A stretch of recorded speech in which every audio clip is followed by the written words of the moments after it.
The fluorescent lights above buzzed like dying insects, casting a sickly yellow glow over the vinyl booths and cracked linoleum floor of Romano's diner. My feet ached, a dull, persistent throb that had become my constant companion after 8 hours of shuttling plates between the kitchen and tables that never seemed to empty. The smell of burnt coffee and grease hung thick in the air, mixing with the sharp scent of industrial cleaner I'd used to mop up a spilled milkshake an hour ago. My uniform, a faded pink dress with a white apron that had seen better days, clung to my skin, damp with sweat and the residue of 100 different meals. I was invisible here, just another tired face in a sea of tired faces, serving food to people who never looked up from their phones long enough to see me as anything more than a means to an end. My fingers trembled slightly as I refilled coffee cups, the weight of unpaid bills pressing down on my shoulders like physical things. Rent was due in 3 days. Emma's daycare needed payment by Friday. The electricity company had already sent 2 warnings. I was 24 and drowning. The dinner rush was finally winding down when they arrived. I noticed the shift in atmosphere before I saw them, a sudden tension that rippled through the diner like a stone dropped in still water. Conversations stuttered. Silverware stopped clinking. Even Jerry, our cook who never stopped whistling, went quiet. 3 black SUVs pulled up outside, their tinted windows reflecting the neon sign that flickered Romano's in tired red letters. They were sleek, expensive, completely out of place in this neighborhood where most people drove cars held together by rust and prayer. The vehicles gleamed under the streetlights, water beading on their polished surfaces from the rain that had started to fall. The first man who entered wore a dark suit that probably cost more than I made in 6 months. His eyes swept the room with professional efficiency, checking exits, assessing threats, cataloging faces. He was built like a wall, all shoulders and contained violence. He didn't sit, just stood by the door, one hand resting casually near his chest where I could see the slight bulge of a shoulder holster. 2 more men followed, flanking the entrance. Then he walked in.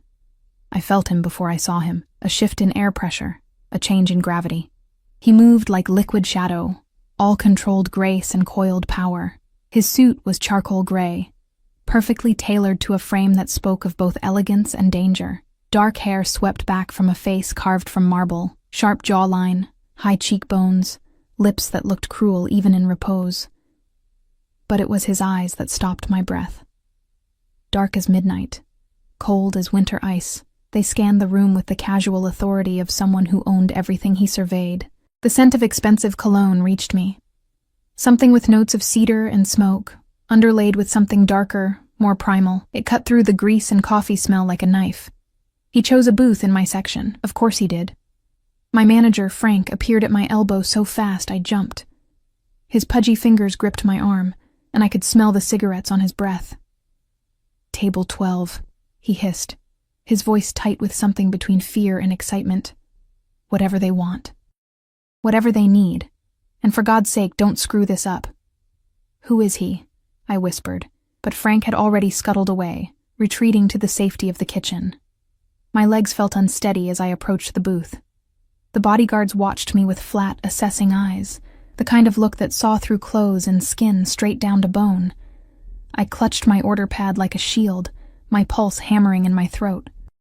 He sat alone in the booth, one arm draped along the back of the seat, his body language speaking of absolute confidence. Up close, he was devastating. Not handsome in any conventional sense. His features were too harsh, too predatory for that, but compelling, magnetic, dangerous in a way that made my stomach clench and my skin prickle with awareness. "What can I get you?" My voice came out steadier than I expected, which felt like a small victory. He didn't look at the menu, didn't look at me either, not at first. His gaze was fixed on something outside the rain-streaked window, his profile sharp enough to cut. When he finally turned those dark eyes on me, I felt pinned, a butterfly on display, every weakness exposed. "Coffee. Black." His voice was deep, smooth as aged whiskey, with an accent that spoke of old money and older violence, and whatever your cook makes best. "That would be the meatloaf," I said, finding my professional smile somewhere beneath the fear. "Comes with mashed potatoes and..." "Fine." He dismissed me with a slight gesture, already looking back at his phone. On the table in front of him, I noticed 2 other phones, one buzzing silently with incoming messages. A man who needed multiple lines of communication. A man with secrets. I should have walked away, should have taken his order to the kitchen and forgotten about those cold eyes and that dangerous mouth. But as I turned, my foot caught on the uneven linoleum. The same piece I'd been meaning to report to Frank for weeks. My body pitched forward, the order pad flying from my hands. I didn't hit the ground. Couldn't. Because suddenly there were hands on my waist. Strong, sure, impossibly fast. He'd moved without seeming to move at all, catching me before I could fall, pulling me against a chest that felt like stone wrapped in expensive fabric. For a moment, the world stopped. I was acutely aware of everything.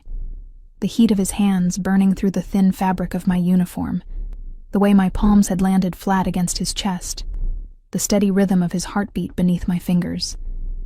He smelled even better up close, that cologne mixing with something uniquely him. Leather and gunpowder and dark promises. His face was inches from mine. This close, I could see that his eyes weren't entirely black. There were flecks of amber around the pupils, like embers in coal. They bored into me with an intensity that made my breath catch. "Careful," he murmured, and the word felt like a threat and a caress all at once. "I'm sorry, I pulled back, or tried to."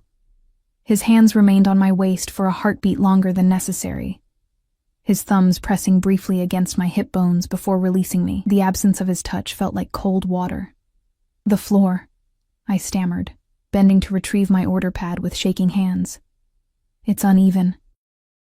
I've been asking them to fix it, but I was babbling. Why was I babbling? "What's your name?" He'd sat back down, but his eyes never left me. One of the bodyguards had shifted closer, his hand inside his jacket, but the man in the booth waved him back with an almost imperceptible gesture. "Kara." It came out as barely more than a whisper. "Kara Mitchell." He nodded once, as if filing the information away in some mental catalog. "Bring the coffee, Kara Mitchell." I fled to the kitchen on unsteady legs, my heart hammering against my ribs.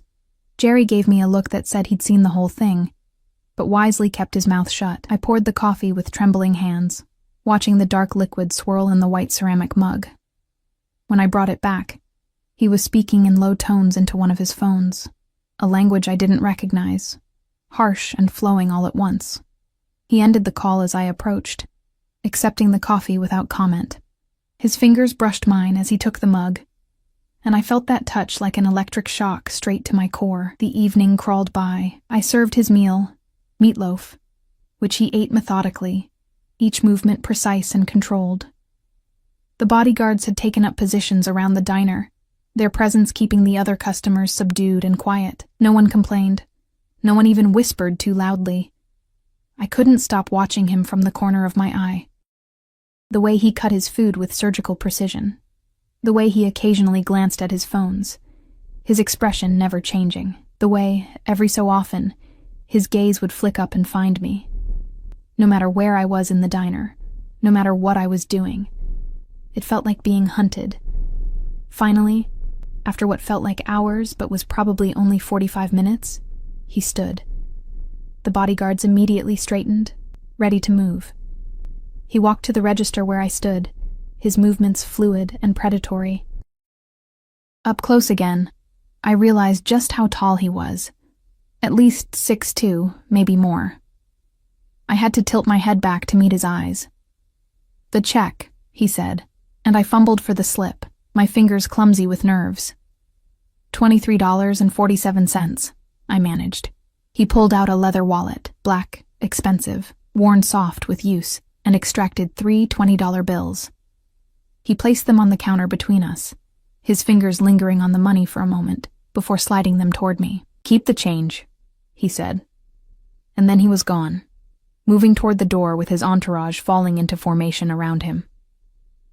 The SUVs roared to life outside, and within seconds, they disappeared into the rainy night, leaving only the memory of expensive cologne and cold eyes. I stared at the bills. $60 on a $23 check. A decent tip, better than most. But as I reached to pick up the money, I noticed something, a slight irregularity in the way the bills lay. I lifted the top two. Underneath, pressed flat against the counter, was a folded piece of paper. My hands shook as I unfolded it, looking around to make sure no one was watching. The handwriting was precise, almost architectural in its perfection. Your daughter needs you. The man who fathered her doesn't deserve either of you. You spilled coffee on his jacket 3 weeks ago at the Meridian Hotel. He laughed. I don't forget debts. He owes me $50,000. You can work off his debt, or I can collect from him. Your choice. Be at the corner of 5th and Main tomorrow, 9 p.m. Come alone, bring nothing. Tell no one. D. The paper slipped from my fingers, fluttering to the floor like a wounded bird. He knew about Emma. He knew about Marcus, Emma's father, the man who'd disappeared 6 months into my pregnancy with nothing but debts and broken promises in his wake. He knew about the Meridian Hotel, that catering job I'd taken to make extra money, the expensive party where I'd accidentally bumped into someone and spilled champagne and coffee across an obviously expensive jacket. I'd apologized profusely to the laughing man in the designer suit, never seeing his face clearly in the crowd, never knowing that simple accident had somehow tied me to something dark and dangerous. My knees gave out, and I grabbed the counter for support. Frank emerged from the back, his face flushed. Did he leave a tip? What did he... He saw my expression and stopped. Kara, you okay? I couldn't speak. Couldn't breathe. The diner spun around me, the buzzing lights, the smell of coffee, the concerned face of my manager all blurring into meaningless noise. Outside, the rain fell harder, drumming against the windows like fingers demanding entry. And somewhere in the darkness, 3 black SUVs carried a man who held my daughter's future in his perfectly manicured hands, a man who knew things he shouldn't know. A man who'd given me a choice that wasn't really a choice at all. I didn't sleep that night. Emma was with Mrs. Chen, the elderly neighbor who watched her when I worked late shifts. I'd picked her up at 11, carrying her sleeping body up the 3 flights of stairs to our cramped apartment, her small arms wrapped trustingly around my neck. She smelled like the lavender soap Mrs. Chen used, and the strawberry shampoo I bought from the dollar store. At 3 years old, she was my entire world, dark curls like her father's, but eyes like mine, gray-green, and already too wise for such a young face. I'd laid her in the bed we shared, tucking the thin blanket around her small frame, and then I'd sat on the floor with my back against the wall, staring at that note until the words blurred together. He owes me $50,000. Marcus.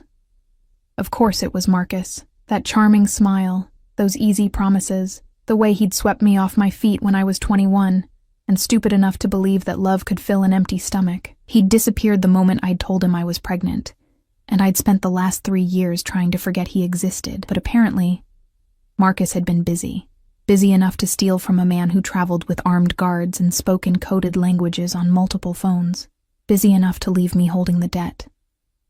The rational part of my brain screamed at me to go to the police, but the part that had grown up in this neighborhood, that had seen how the world really worked, knew better. Men like him, men who commanded silence with their presence, who moved through the city like sharks through dark water. They didn't make threats they couldn't keep, and they certainly didn't forgive debts. Your daughter needs you. 4 words that wrapped around my throat like a noose. As dawn broke over the city, painting the sky in shades of bruised purple and sickly orange, I made my decision. I had no choice, really. I never had. The day passed in a fog. I called in sick to work, the first time in 2 years, and dropped Emma at daycare with a smile that felt like broken glass on my face. She'd kissed my cheek, her small hands cupping my face with the casual affection of childhood, completely unaware that her mother was walking toward something dark and irreversible. "Love you, Mama," she'd whispered against my ear, and I'd held her tighter than I should have, breathing in the scent of her, memorizing the weight of her in my arms. "Love you more, baby girl." I spent the afternoon in our apartment, watching the clock tick toward 9 p.m. with the slow inevitability of an execution. I showered, washing away the smell of the diner, and dressed in the only decent clothes I owned. Jeans without holes, a plain black sweater, the jacket I'd bought from a thrift store that almost looked professional if you didn't look too close. I braided my hair, the repetitive motion of weaving strands together oddly calming. At 8:30, I kissed Emma's sleeping form one more time. Mrs. Chen had agreed to keep her overnight, bless her kind heart, and stepped out into the October night. The city felt different somehow, more menacing. Shadows seemed deeper, streetlights dimmer. Every passing car could be him. Every footstep behind me could be danger. I walked the 12 blocks to 5th and Main with my hands shoved deep in my pockets, my breath forming small clouds in the cooling air. The corner was in the warehouse district, where old brick buildings stood like forgotten sentinels, their windows dark and empty. The streetlight overhead flickered intermittently, casting the intersection in alternating light and shadow. A few cars passed, but none stopped. I was alone. At exactly 9 p.m., I heard them. The SUVs appeared from 3 different directions, moving with coordinated precision that spoke of military training, or something worse. They formed a loose triangle around me, engines purring like predatory cats, headlights pinning me in place. I couldn't see through the tinted windows, but I felt the weight of eyes on me, assessing, judging, cataloging. The rear door of the center vehicle opened. He stepped out, and even in the dim light, he was devastating. Tonight, he wore all black. Suit, shirt, tie, even his shoes gleamed with dark polish. It made him look like a beautiful nightmare, something that belonged to the darkness between stars. The flickering streetlight caught the planes of his face, highlighting those sharp cheekbones, that cruel mouth. He walked toward me with that same liquid grace, and I forced myself to stand still, to not run, to not show the terror clawing at my insides. The bodyguards remained by the vehicles, but I could feel their attention like physical pressure. He stopped 3 feet away, his hands in his pockets, his head tilted slightly as he studied me. Up close, I noticed things I'd missed at the diner, a thin scar that cut through his left eyebrow, the way his jaw was slightly too sharp to be symmetrical, the gold watch at his wrist that probably cost more than my yearly salary. "You came." His voice was the same as I remembered. Smooth, controlled, dangerous. Did I have a choice? The words came out steadier than I felt. Something flickered in those dark eyes. Amusement, maybe, or appreciation. There's always a choice, Kara. You chose your daughter. Some would have chosen to run. I'm not some people. I lifted my chin, meeting his gaze despite every instinct screaming at me to look away, to submit, to make myself small. His lips curved slightly, not quite a smile, but close. "No, you're not." He pulled something from his pocket, a phone, sleek and expensive. He swiped through several screens, then turned it toward me. "Recognize him?" The photo showed Marcus, his arm around a woman I didn't recognize, both of them laughing in what looked like an upscale restaurant. He looked good, better than when I'd known him. Designer clothes, expensive watch, the kind of confidence that came from money. My money, apparently. Money he'd stolen. "That's him," I said, my voice flat. "Marcus Chen, Emma's father." "Marcus Chen," he repeated, the name sounding like a curse in his elegant accent. "Who stole $50,000 from one of my shipments? Who used my name to broker deals he had no authority to make? Who's been living quite well off money that belongs to me?" He pocketed the phone. "Do you know what I do to thieves, Kara?" I swallowed hard. "I can imagine." "Can you?" He moved closer, and I caught that scent again, cedar and smoke and danger. "I don't think you can. I don't think someone like you has ever seen what men like me are capable of when we're crossed." "Someone like me?" Anger sparked through the fear, hot and bright and reckless. "You mean poor? Working class? Someone who actually has to worry about rent and food and keeping the lights on?" His eyes narrowed, but that almost smile remained. "I meant innocent, pure, untouched by the dirt that stains men like me." He reached out, and I flinched, but he only brushed a strand of hair that had escaped my braid behind my ear. His fingers were warm, his touch surprisingly gentle. "But you're angry. Good. Anger is useful. Fear makes people stupid. Anger makes them survive." I jerked back from his touch. "What do you want from me?" "I told you. You work off his debt." "Doing what?" "I'm a waitress. I don't have skills you could possibly— You're Emma's mother. He said it like it explained everything. Marcus stole from me, but more than that, he laughed when I suggested he should take responsibility for his child. He laughed at the idea that you and your daughter were his problem. The temperature in his voice dropped several degrees. I don't like men who abandon their children. My father was many things, most of them terrible, but he never pretended we didn't exist. So this is about— what? Morality? I couldn't keep the disbelief from my voice. You're a— I stopped myself, but he finished for me. Criminal? Murderer? Monster? He shrugged one elegant shoulder. All accurate. But even monsters have codes, Kara. And Marcus broke mine. That doesn't answer my question. What do you want me to do? He studied me for a long moment, his expression unreadable. Then he gestured toward the SUV. Get in. We'll discuss terms somewhere less exposed. Every survival instinct I had screamed at me to refuse. Getting in that vehicle was crossing a line, stepping into a world I couldn't uncross or step back from. But Emma's face floated before my eyes.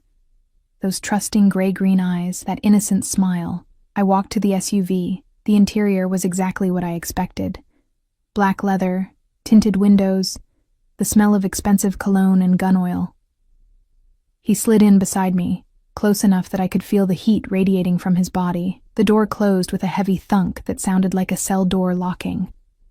The vehicle pulled away from the curb, smooth and silent. I watched the familiar streets of my neighborhood slide past the tinted windows, each block taking me further from safety. Where are we going? My voice sounded small in the enclosed space. Somewhere we can talk without interruption.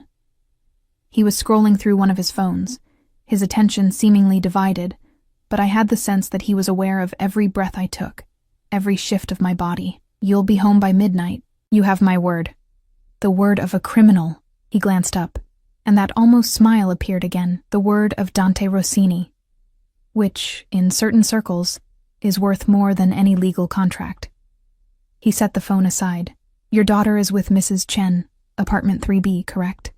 The arrangement is 4 nights a week, Tuesdays through Fridays, 7 p.m. to midnight. You pay her $60 a week, which is less than she deserves but all you can afford. My blood turned to ice. How do you— I know everything about you, Kara Mitchell. Born April 3, 2001 at Mercy Hospital. Mother died of cancer when you were 16. Father unknown. You graduated high school with a 3.8 GPA despite working 2 jobs. Accepted to State University on a partial scholarship but couldn't afford the rest. You've worked at Romano's Diner for 3 years. You have $247 in your checking account, $0 in savings. Your rent is $850 a month for a 1-bedroom apartment you share with your daughter. You're 2 months behind on your electric bill and 1 month behind on Emma's daycare fees. Each fact landed like a physical blow. He'd investigated me, thoroughly, which meant this wasn't random, wasn't just about Marcus. This was calculated, planned. Why? I whispered. Why do you know all this? Because I needed to know if you were worth the investment. He shifted slightly, turning to face me more fully. Investment? $50,000 is not an insignificant amount, but it's not enough to warrant my personal attention. Marcus Chen is a small-time thief, barely worth the bullet to kill him. His casual mention of murder made my stomach clench. But when I looked into his life, I found you. And Emma. And I learned about the Meridian Hotel. The catering event. That spilled coffee. I don't understand. The man whose jacket you ruined was my uncle, Roberto Rossini. His voice carried a weight of something. Grief, maybe, or old rage. He died 3 weeks ago. Heart attack, sudden and unexpected. The doctors said the stress finally caught up with him. He paused, his jaw tightening almost imperceptibly. He spoke of you that night, the kind young woman who'd apologized so profusely for such a small accident, who'd offered to pay for the cleaning, despite clearly having nothing to spare. He was charmed. The pieces started clicking together, forming a picture I didn't want to see. Before he died, he changed his will. He'd never married, never had children. He left everything to me, his businesses, his properties, his accounts. But he also left a list of people he wanted me to look after. Your name was on it. The waitress with the kind eyes. He called you. Dante's expression was unreadable.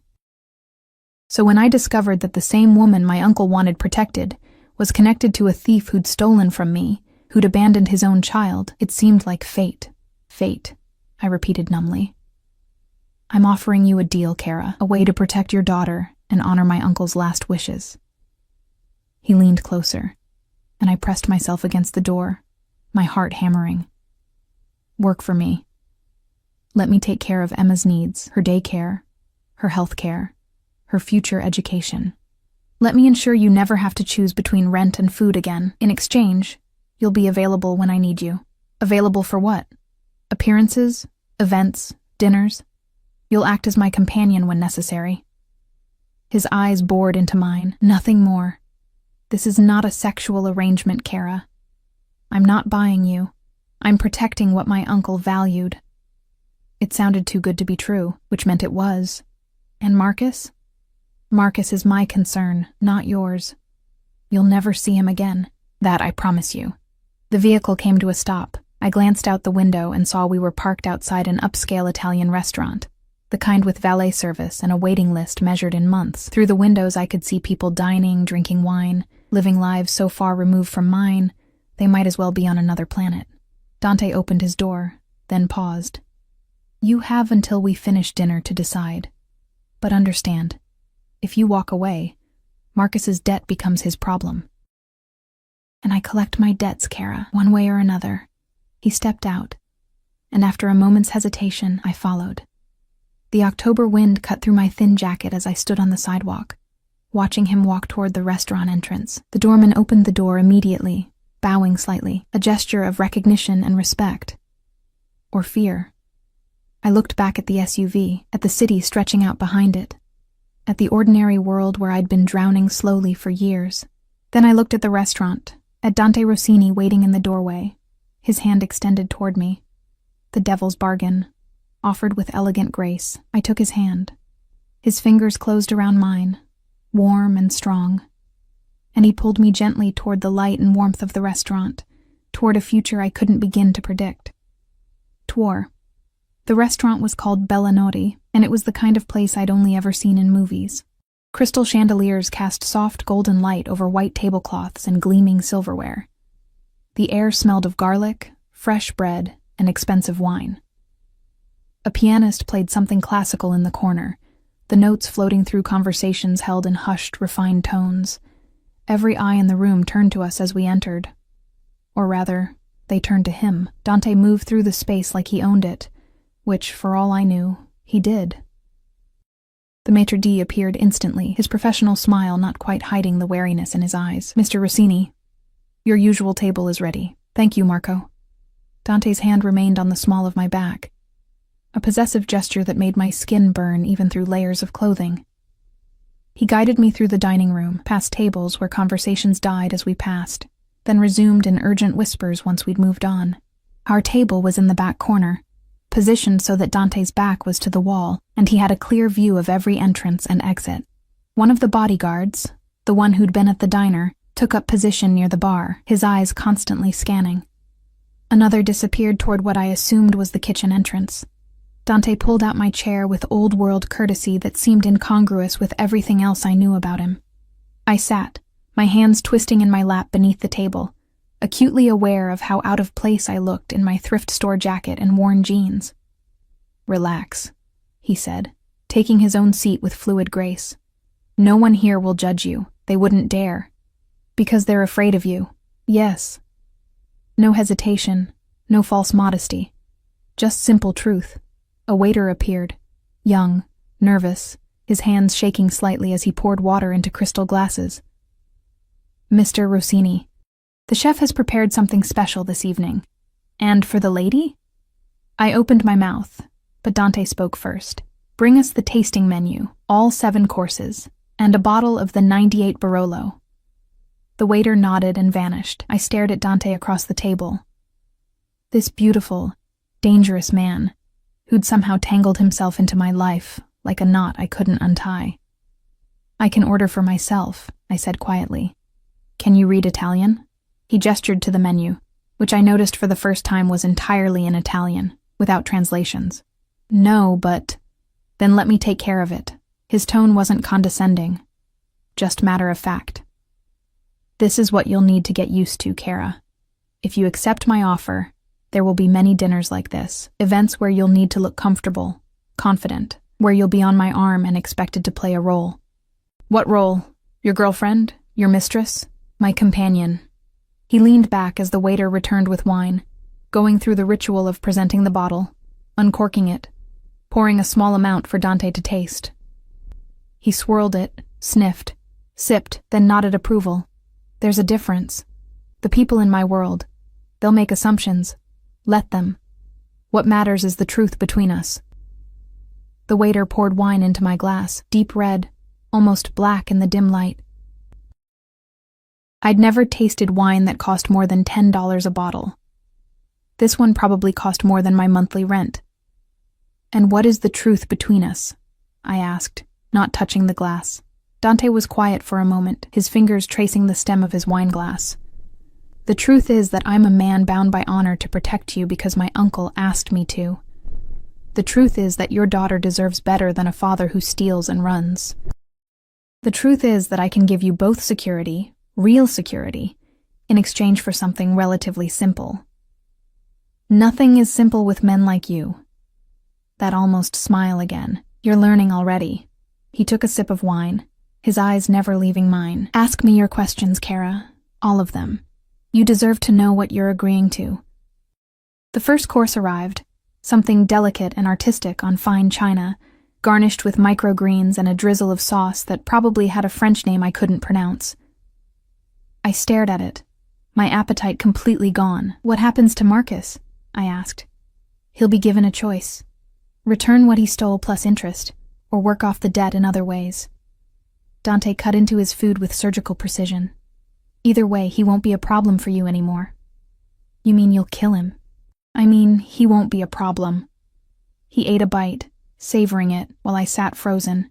Eat, Kara. The chef here is exceptional, and you're too thin. When did you last have a proper meal? I eat fine. You eat enough to survive. That's not the same thing. He gestured to my plate. Try it. I promise it's not poisoned. I picked up my fork, heavy silver, perfectly balanced, and took a small bite. The flavors exploded across my tongue, complex and layered in ways I hadn't known food could be. Despite everything, despite the fear and confusion and the surreal nature of sitting across from a Mafia boss in a restaurant that cost more per meal than I made in a week, I took another bite. Good girl, he murmured, and something in his tone made heat flood my cheeks. The courses came one after another, each more elaborate than the last.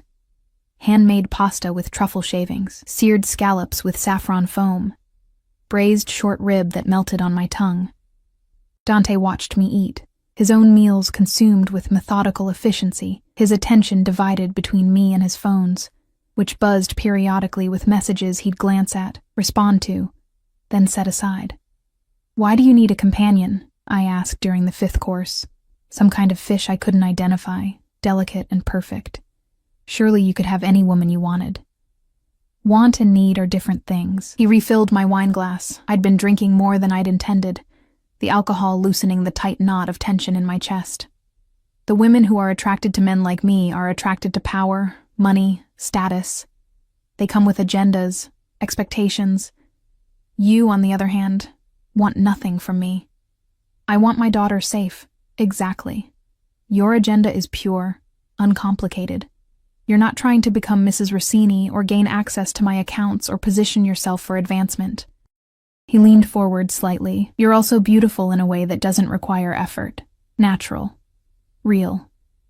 The women in my world are constructed. Perfect hair, perfect makeup, perfect bodies sculpted by surgeons. He paused, his eyes traveling over my face with an intensity that made my breath catch.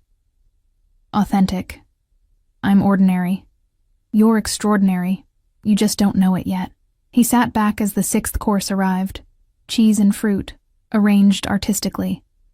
Your daughter. Tell me about her. The shift in topic caught me off guard. Emma? She's She's everything. Smart, funny, stubborn. She loves dinosaurs and hates vegetables. She wants to be a paleontologist when she grows up, even though she can barely pronounce it. I felt my expression soften, the way it always did when I talked about her. She asks a million questions and never accepts, because I said so as an answer. She's better than I ever was, better than I ever could be. She has a good mother. It wasn't a question. She deserves better than what I can give her. The admission hurt. She deserves dance lessons and books and toys that aren't from yard sales. She deserves a home where the heat doesn't get shut off in winter and where there's always enough food. She deserves everything, Dante finished. She deserves everything. He was quiet for a moment, something dark passing behind his eyes. My mother died when I was Emma's age. Caught in the crossfire of my father's war with a rival family. My uncle Roberto, he helped raise me after that, taught me that family, true family, is worth more than all the money and power in the world. His jaw tightened. Your daughter will have everything, Kara. I give you my word. And what do you get in return, really? Redemption, perhaps. He smiled, but it didn't reach his eyes. Or maybe just the satisfaction of knowing I honored a good man's last wish. Does it matter? The 7th course arrived. Dessert. Tiramisu, chocolate, tiny perfect pastries dusted with powdered sugar. I pushed mine around the plate, my mind spinning. I need to know the rules, I said finally. If I agree to this, I need to know exactly what you expect. Dante set down his fork and folded his hands on the table. You'll move to a better apartment, one I own, secure. In a good neighborhood. Emma will attend the best preschool in the city. Her health care will be covered, completely. You'll receive an allowance, enough to live comfortably, to buy clothes suitable for the events you'll attend with me. In exchange, when I need you, for a dinner, a charity gala, a business meeting that requires a softer face, you'll come, you'll smile, you'll act as though being by my side is exactly where you want to be. And if I refuse an event, you won't. Not a threat, just certainty. Because refusing means Emma loses everything I'm offering, and you won't do that to her. He was right, and we both knew it. This wasn't really a choice. It was a beautifully wrapped cage, and I was walking into it willingly. What about dating? My personal life? The wine had made me bold enough to ask. Something dangerous flickered in his eyes. There will be no other men, Kara. Not while you're under my protection. The appearance of impropriety would be problematic. So I'm supposed to be celibate while playing your pretend girlfriend? I never said I expected celibacy. His voice dropped lower, intimate and dark. I said no other men. There's a difference. The implication hung in the air between us, charged and dangerous. Heat crept up my neck, and I reached for my wine glass with shaking hands. This is insane, I whispered. All of this. I should walk away. I should take Emma and disappear and what? Live in constant fear that Marcus's other debts will catch up to you? That one of my competitors might learn about you and use you against me? That Emma will grow up poor and struggling like you did? He reached across the table, his hand covering mine. His skin was warm, his touch surprisingly gentle. You're already in this, Kara. From the moment Marcus used my name, from the moment you spilled that coffee and smiled at my uncle, you were in this. I'm just offering you a way to survive it. I wanted to pull my hand away, wanted to run, but his touch felt like an anchor in a world that had tilted off its axis. How do I know you'll keep your word? My voice came out barely above a whisper. You don't. His thumb traced small circles on the back of my hand, the gesture oddly soothing. You have to trust me. Or rather, you have to trust that I value my honor more than I value control over one stubborn waitress who looks at me like I'm a monster. Aren't you? Yes. No hesitation. But I'm a monster who keeps his promises. And I promise you this.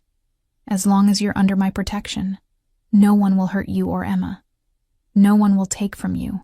You'll want for nothing. He leaned closer, his eyes intense. All you have to do is let me take care of you. The words should have sounded patronizing. Controlling. But there was something in his voice, a kind of desperate sincerity that caught me off guard. This wasn't just about honor or duty. This was personal for him in a way I didn't fully understand. Outside, through the restaurant windows, I could see the city lights twinkling. Somewhere out there, Emma was sleeping safely in Mrs. Chen's apartment, completely unaware that her mother was making a deal with the devil to secure her future. "Okay," I heard myself say. "Okay, I'll do it." Dante's hand tightened on mine for a moment, his expression unreadable. Then he released me, leaning back in his chair with that same controlled grace. Smart choice. I didn't have a choice. You always have a choice, Kara. You just made the right one. He gestured to the waiter, who appeared instantly. "We're done here. Have the car brought around." As we stood to leave, Dante's hand returned to the small of my back. Possessive, proprietary. The other diners watched us go, their whispered conversations resuming the moment we passed. I caught fragments. Rossini's new. Where did he find? Poor girl doesn't know. Outside, the October air was cold and sharp, cutting through the wine warmth in my blood. The SUV pulled up, and Dante opened the door for me, his body blocking me from the street. From view, from danger, from escape. "I'll have someone move your things tomorrow," he said as the vehicle pulled away from the curb. "The new apartment will be ready by evening. Emma won't have to change daycares. I've already arranged for transportation." You were very sure I'd say yes. I was hopeful. He was scrolling through his phone again, but I caught the slight curve of his lips, and I'm rarely wrong about people. The ride back to my neighborhood felt shorter than the ride to the restaurant. Too short. Not enough time to process what I'd agreed to, what I'd signed away. The SUV stopped outside my building, and Dante finally looked up from his phone. "Someone will contact you tomorrow with details. Don't go to work. I'll handle Romano's." He reached into his jacket and pulled out a phone. New, expensive, identical to one of his. "This is yours now. My number is already programmed. You call if you need anything at all, at any time." "Understood?" I took the phone, its weight unfamiliar in my hand. "Understood." "Good." He studied me for a long moment, his expression softening almost imperceptibly. "Get some rest, Kara. Your life just changed. Tomorrow, you'll start seeing exactly how much." I stepped out of the SUV, my legs unsteady, from the wine, from exhaustion, from the surreal nature of the entire evening. I watched the taillights disappear into the night, taking Dante Rossini back to whatever dark world he inhabited, and I climbed the 3 flights to my apartment, let myself in, and stood in the dim kitchen, staring at the expensive phone in my hand. The screen lit up with a message. "Sleep well, Piccola. You're safe now. D." I pressed the phone to my chest and tried to believe him. D, a prison that might look like salvation. The new apartment was in a building I'd walked past 100 times but never imagined entering. It stood in the Marina district, all glass and steel and modern elegance, with a doorman who nodded respectfully as movers carried our meager possessions inside. Emma clutched my hand, her eyes wide as saucers, watching men in crisp uniforms transport our lives from cardboard boxes to a space that felt more like a dream than reality. "Mama, is this really ours?" she whispered, her small voice echoing in the marble lobby.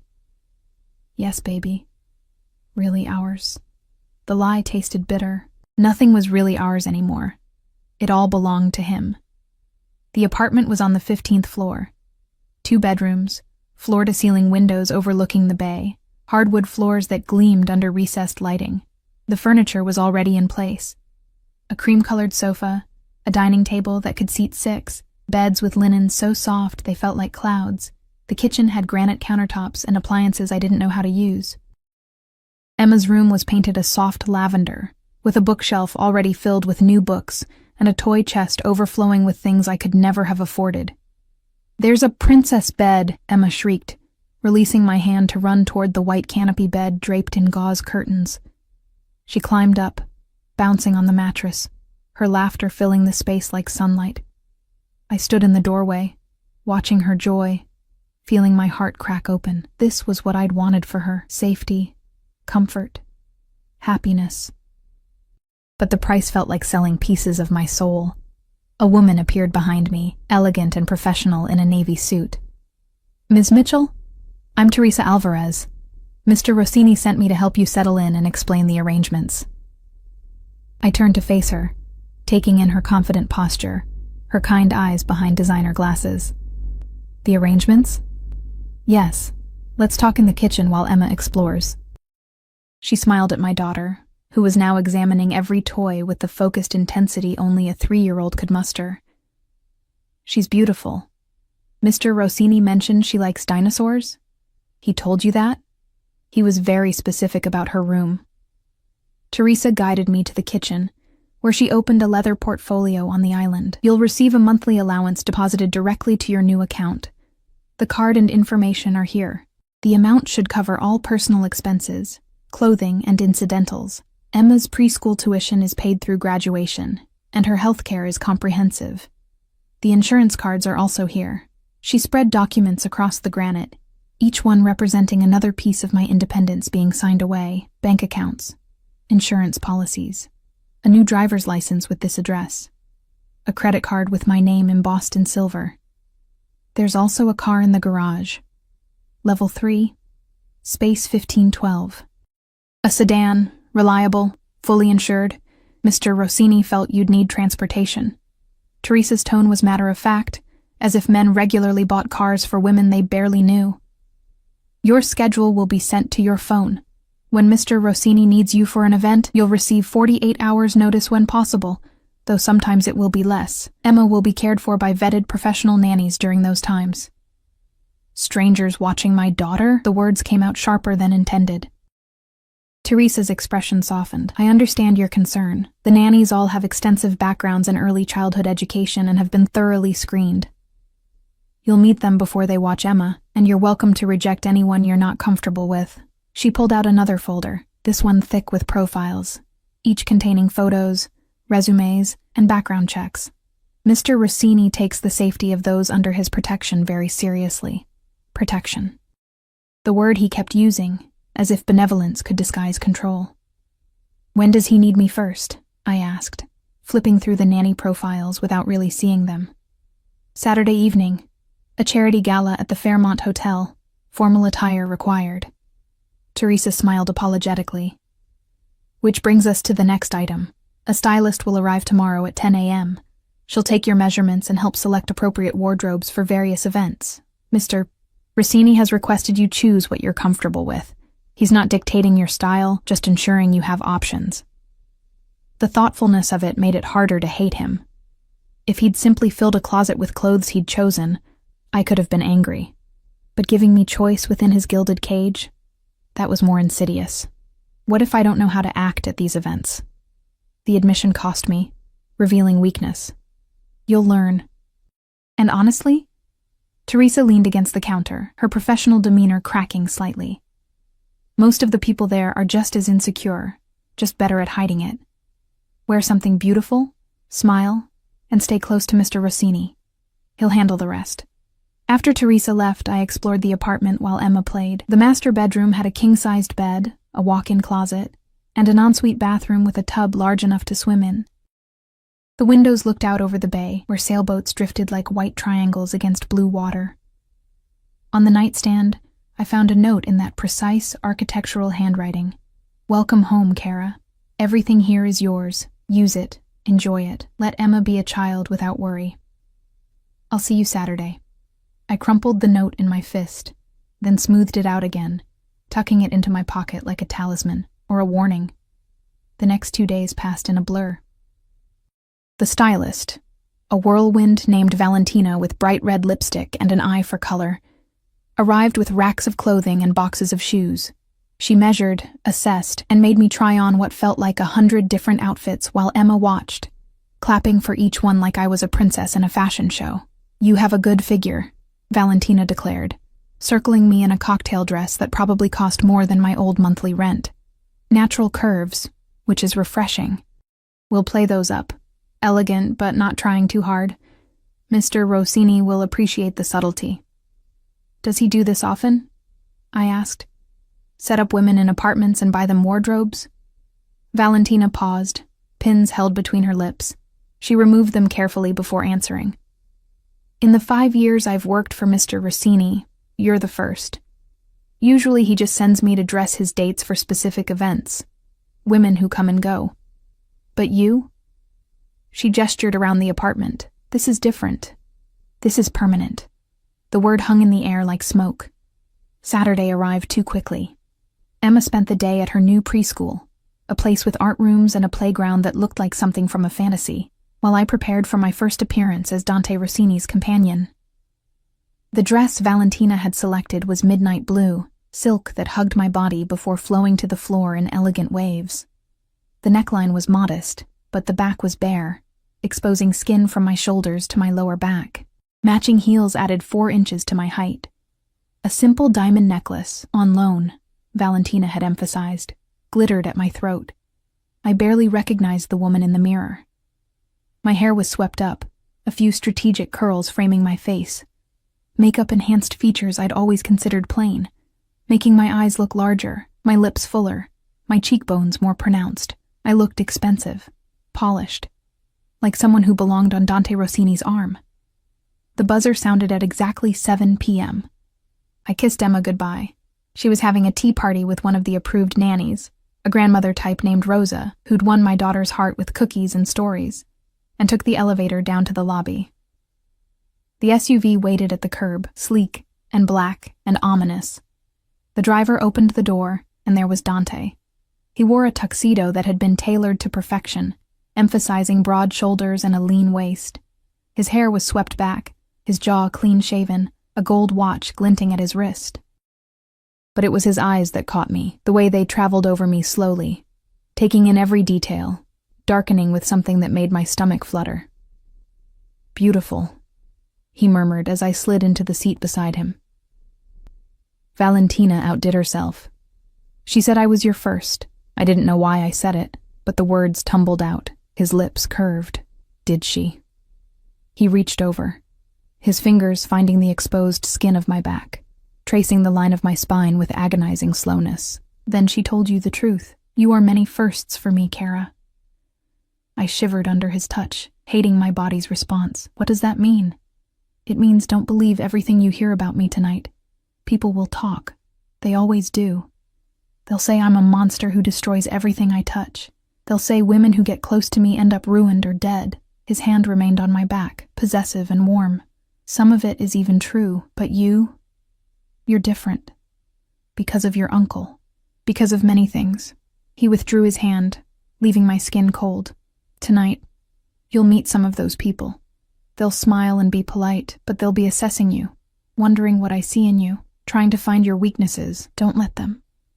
I don't know how to do this, Dante. The admission came out smaller than I intended. I'm a waitress. I don't know which fork to use or how to make small talk with criminals and socialites. You use the fork from the outside in, and you make small talk by asking questions and letting them talk about themselves. People love nothing more than the sound of their own voice. He tilted my chin up, forcing me to meet his eyes.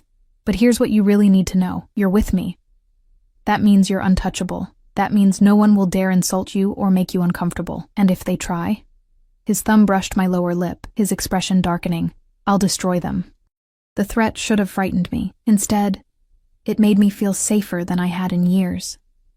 The Fairmont Hotel was a palace of marble and gold, its ballroom filled with San Francisco's elite, politicians rubbing shoulders with tech moguls, old money mixing with new, and threading through it all like a dangerous undercurrent, the criminals who funded and controlled so much of the city's power structure.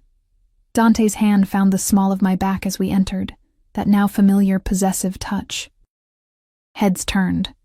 Conversations paused. A ripple of recognition spread through the crowd. Dante Rossini, a voice called out.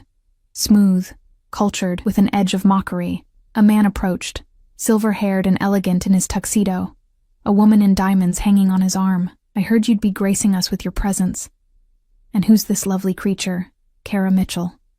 Dante's voice was pleasant, but I felt the tension in his body. Kara, this is Senator Marcus Webb and his wife, Catherine. Senator. The man was a senator, and he clearly knew exactly what Dante was.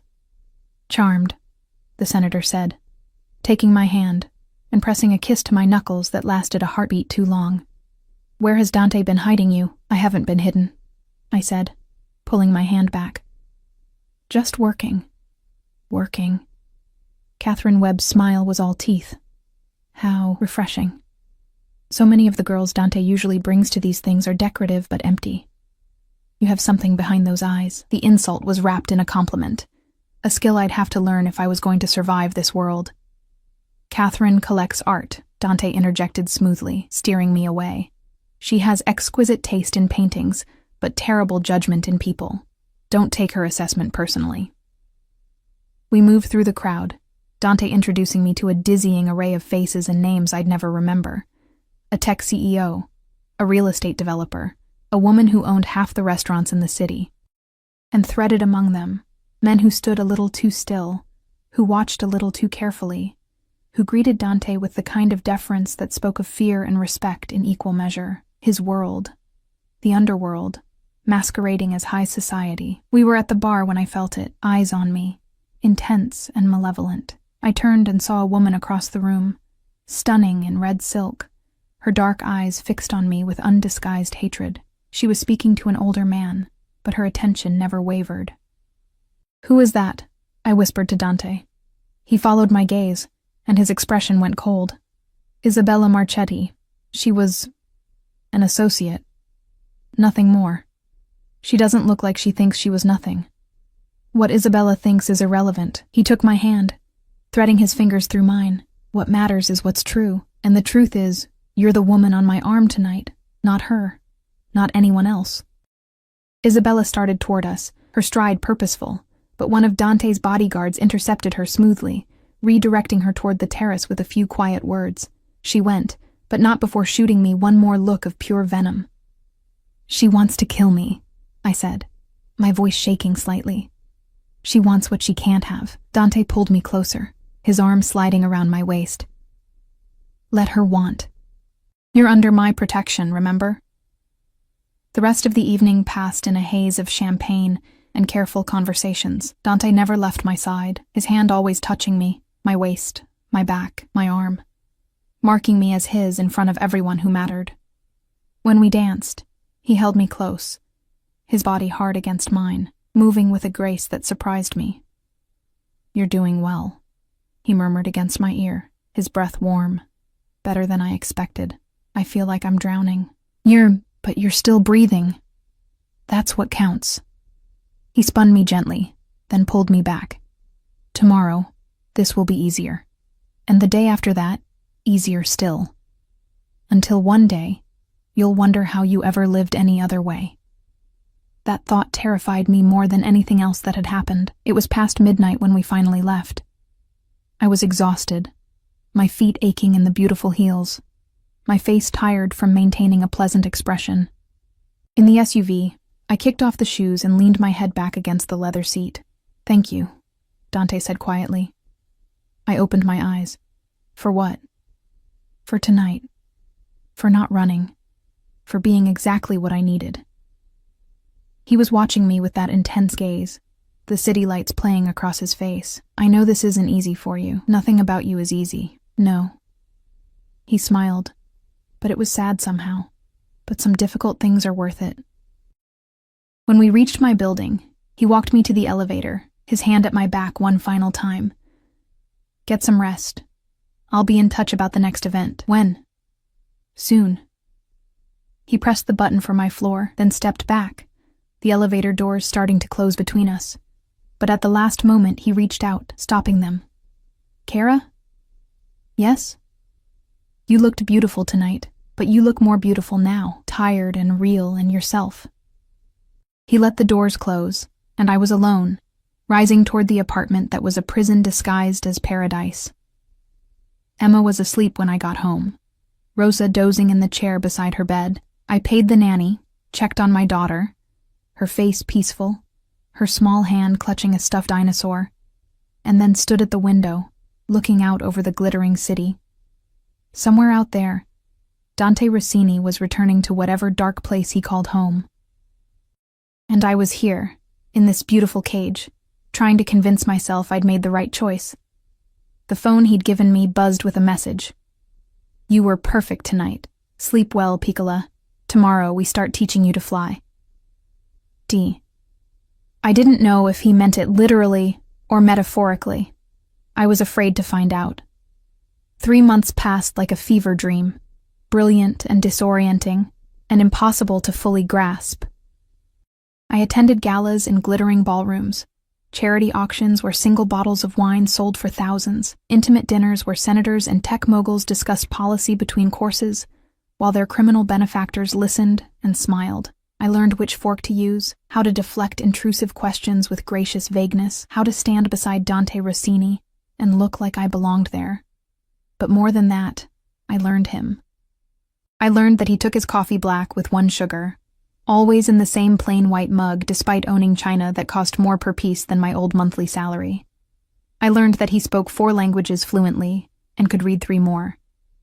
I learned that he had nightmares. I'd seen the exhaustion in his eyes after particularly late nights, the way his jaw would tighten when someone mentioned his father. I learned that he was ruthless in business but surprisingly gentle with Emma, who'd taken to calling him Mr. Dante and showing him her dinosaur drawings with the unself-conscious enthusiasm of childhood. That terrified me most of all, how easily my daughter had accepted him into our lives, how she'd light up when he visited, how she'd started asking when we'd see him next. It was December now, the city dressed in holiday lights and false cheer. Emma's preschool was having a winter performance, and I'd mentioned it casually to Dante during one of our dinners. These had become more frequent, sometimes with events attached, sometimes just the 2 of us in quiet restaurants where he'd ask about my day and actually listen to the answers. I didn't expect him to come. He was a busy man, important, with concerns far beyond a 3-year-old's performance in a church basement. But when I arrived at the preschool, scanning the crowd of parents with phones raised and proud smiles, I saw him. He stood at the back, deliberately separate from the other parents, wearing dark slacks and a black sweater that made him look less like a crime lord and more like some dangerous poet.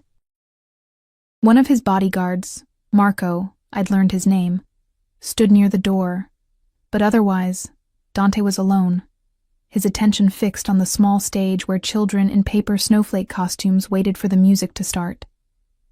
I made my way to him, my heart doing something complicated in my chest. "You came. You said it was important to Emma." He glanced at me, and something in his expression was softer than usual.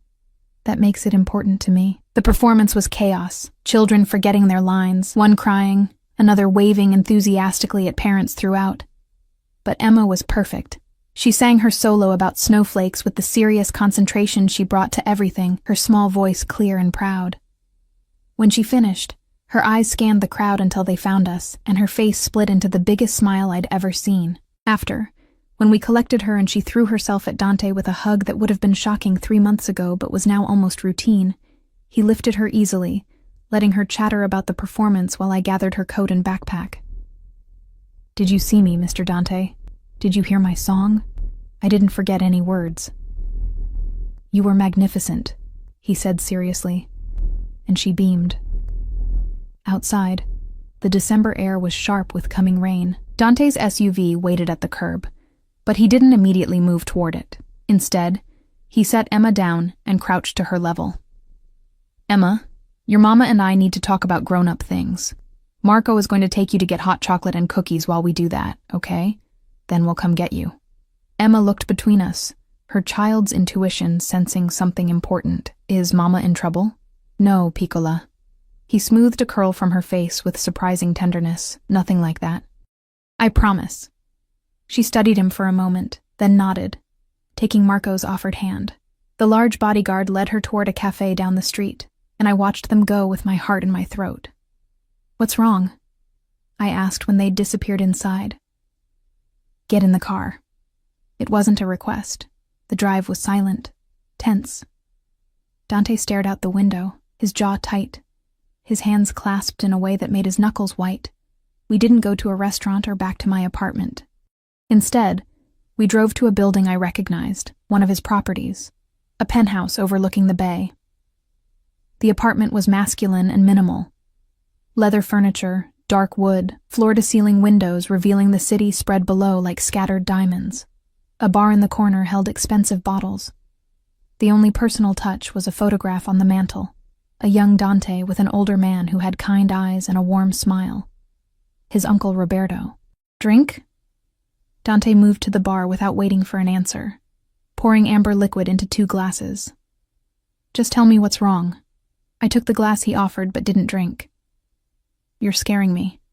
He downed his whiskey in 1 swallow, then poured another. Marcus is dead. The words hung in the air like smoke. I should have felt something. Grief, shock, relief. Instead, I felt numb. How? Does it matter? He turned to face me fully, and I saw something raw in his expression. He's gone. His debts died with him. You're free. Free. I laughed, but it came out broken. I live in an apartment you own, wear clothes you bought, attend events at your command. That's not freedom, Dante. Then leave. He gestured toward the door, his voice harsh. Walk away. Take Emma. Disappear. Start over somewhere I'll never find you. You're released from our agreement. No strings, no consequences. Just go. I stared at him, my heart hammering. This was what I'd wanted, wasn't it? My life back. My choices restored. Emma and I could leave the city, find some small town where no one knew us, where we could be ordinary again. But as I stood there, looking at this beautiful, broken man, who'd given me everything while demanding so little, who'd shown my daughter kindness when he had no reason to, who looked at me sometimes like I was precious rather than convenient, I realized the terrible truth. I didn't want to leave. Why did you really bring me here, Dante? I set my untouched glass on the table. What do you actually want from me? I don't know. He ran a hand through his hair, destroying its perfect order. I thought I did. I thought this was about honor, about keeping a promise to a dying man. But somewhere between that first night at the diner and watching Emma perform tonight, it became about something else, something I don't know how to name. He moved closer, and I found myself backing up until I hit the window. The cold glass at my back, his heat at my front. This close, I could see the amber flecks in his dark eyes, could smell that cedar and smoke scent that had become as familiar as breathing. I'm not a good man, Kara. I've done things that would make you run screaming if you knew the details. I've hurt people, destroyed lives, built an empire on blood and fear. His hand came up, cupping my face with surprising gentleness. But when I'm with you, when I watch you with Emma, when you look at me like I might be something more than a monster, I want to be better, and that terrifies me more than any enemy I've ever faced. Dante, let me finish. His thumb traced my cheekbone. These 3 months, having you in my life, watching you navigate my world with grace and strength, seeing you be a mother to that incredible little girl, it's been the closest thing to peace I've known since my uncle died. But I have no right to keep you. You deserve someone good, someone safe, someone who can give you a normal life. And what if I don't want normal? The words escaped before I could stop them. What if I'm tired of safe? Something dangerous flared in his eyes. Don't say things like that unless you mean them. I mean them. And God help me, I did. Somewhere in the careful dance we'd been doing, somewhere between the expensive dinners and the gentle touches, and the way he'd become part of Emma's life, I'd stopped seeing him as just a means to an end. I'd started seeing him. I'm not saying I love you. I'm not that foolish. But I'm saying I don't want to leave. I'm saying maybe this cage you've built isn't a cage at all. Maybe it's just a different kind of freedom. He kissed me. It wasn't gentle or careful. It was desperate and claiming, his hands tangling in my hair, his body pressing mine against the window. I kissed him back with equal desperation. 3 months of tension and denied attraction exploding between us. He tasted like whiskey and danger and dark promises, and I wanted more. When we finally broke apart, both breathing hard, he rested his forehead against mine. If you stay, if we do this, everything changes. I won't be able to keep my distance. I won't be able to pretend you're just an obligation. Then don't. I pulled him back, kissing him again, softer this time. Stop pretending. Stop holding back. Just be honest with me. Honest. He laughed against my lips. Honesty is dangerous in my world. Then be dangerous. He pulled back, his eyes searching mine. I want you, Kara. Not as an obligation, not as a debt repaid. I want you in my bed, in my life, in my world. I want to give Emma everything she deserves and watch her grow up safe and happy. I want to come home to you instead of empty apartments and cold silence. His hands framed my face, but I also want you to choose this. Truly choose it. Knowing who I am and what I do. Can you do that? Could I? Could I knowingly tie my life to a man who lived in shadows, who'd killed and would kill again, who existed in a world of violence and moral ambiguity? Could I let Emma grow up knowing that the man who treated her with such kindness was also capable of terrible things? I thought about the past 3 years, working myself to exhaustion, watching Emma go without, drowning in bills and fear and loneliness. I thought about these past 3 months. Security, comfort, watching my daughter thrive. And I thought about Dante himself, complicated and dangerous, and surprisingly tender, a man who kept his promises and valued honor even in a dishonorable world. Yes, I whispered. Yes, I can choose this. Choose you. The smile that spread across his face was like sunrise, rare and beautiful and transformative. He kissed me again, slower now, savoring it. Then he took my hand and led me to the bedroom. What happened next was both terrifying and transcendent, his hands learning my body with the same focused intensity he brought to everything, my own exploration of him revealing scars and stories written on skin. We came together like storm systems colliding, destructive and creative all at once. And afterward, lying tangled in sheets that smelled like him, I felt something I hadn't felt in years. Hope. I should warn you, he murmured against my hair, his arm wrapped possessively around my waist. I'm not good at sharing. What's mine, I protect obsessively. If you're mine now, that means I'll be insufferable about your safety, about Emma's safety. It means bodyguards and security systems and me knowing where you are. Sounds like a cage, does it? He propped himself up on one elbow, looking down at me. Or does it sound like someone finally giving a damn about keeping you safe? When he put it that way, the cage didn't seem so terrible. We collected Emma from the cafe an hour later, her face sticky with chocolate and happiness. In the car, she fell asleep between us, her head on my lap, her small hand reaching out to grab Dante's finger. He held on carefully, his expression soft in a way I'd never seen before. She trusts you, I said quietly. I'll die before I betray that trust. Not dramatic, just factual. Both of you, you're mine to protect now. That's not an obligation or a duty. It's a privilege. That night, after putting Emma to bed in her princess room, after Dante had checked every lock twice and stationed one of his men in the building's lobby, we stood at the window looking out at the city. Tell me about your uncle, I said. The real story, not just the obituary version. So he did. He told me about Roberto Rossini, who'd taken in a traumatized 8-year-old and taught him that strength and honor weren't mutually exclusive, who'd built an empire, but never lost sight of what mattered, who'd died surrounded by people who genuinely loved him, not just feared him. He would have liked you, Dante said finally. He always said the measure of a person wasn't in how they acted when they had power, but how they treated others when they had none. You had nothing, Kara, but you still apologized for spilling that coffee. You still smiled and meant it. That's rare. So you've been protecting me because your uncle asked you to. I've been protecting you because you deserve it. The uncle's request just gave me an excuse. He pulled me closer, his chin resting on top of my head. And somewhere along the way, protecting you became wanting you. And wanting you became needing you. That's dangerous, isn't it? In your world? Incredibly. His arms tightened around me, which is why no one can ever know how much you mean to me. They'll see you as my companion, my woman, someone under my protection, but they can't know you're my weakness. That would make you a target.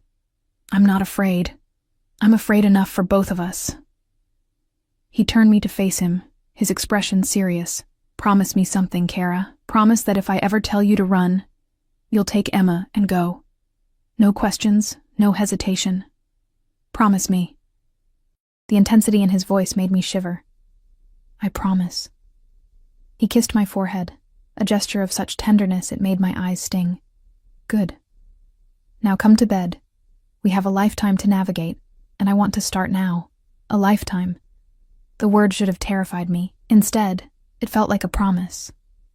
As we settled into bed, his bed, in his apartment, which he'd already said would become our apartment, I thought about how far I'd come from that exhausted waitress at Romano's diner. I'd traded one kind of survival for another, one set of chains for a different set entirely. But these chains were lined with silk and secured with devotion. These chains came with a man who looked at my daughter like she hung the moon and looked at me like I was air itself. These chains kept me safe instead of holding me back. Maybe that's what freedom really was. Not the absence of constraints, but the choice of which constraints to accept, and whose hands held the other end. What are you thinking? Dante's voice was drowsy, his hand tracing lazy patterns on my hip. That I should thank you for leaving that note under the plate. Should I thank Marcus for stealing from me? God, no. I turned in his arms, studying his face in the dim light. But maybe thank your uncle for noticing me. He had good taste. His hand cupped my face, his thumb brushing my lower lip, in everything. Dante? What happens now? After tonight? After this? What's next? He was quiet for a moment, considering. Now we build something real, not an obligation or an arrangement, but an actual life. I'll still have my business, still do things you're better off not knowing about. But I'll come home to you. I'll teach Emma to ride a bike and intimidate her future boyfriends. I'll take you to boring charity dinners and make love to you after. We'll fight and make up and figure out how two people from completely different worlds can build one together. Sounds complicated. Everything worth having is complicated. He pulled me closer, his heartbeat steady beneath my ear. But I've built an empire from nothing, Kara. I think I can handle building a family. A family. The words settled around us like a blanket, warm and terrifying and perfect. Outside, the city glittered with 1,000 lights, each one representing a life, a story, a choice made in darkness. And here, in this penthouse that floated above it all, I'd made my choice too. I'd chosen the monster who wanted to be a man, the criminal who valued honor, the dangerous man who'd given me safety and asked for nothing but my presence in return. I'd chosen Dante Rossini, and as sleep pulled me under, his arms wrapped around me like the most beautiful cage in the world, I realized something that should have terrified me, but instead filled me with peace. I'd choose him again, and again, and again, every single time.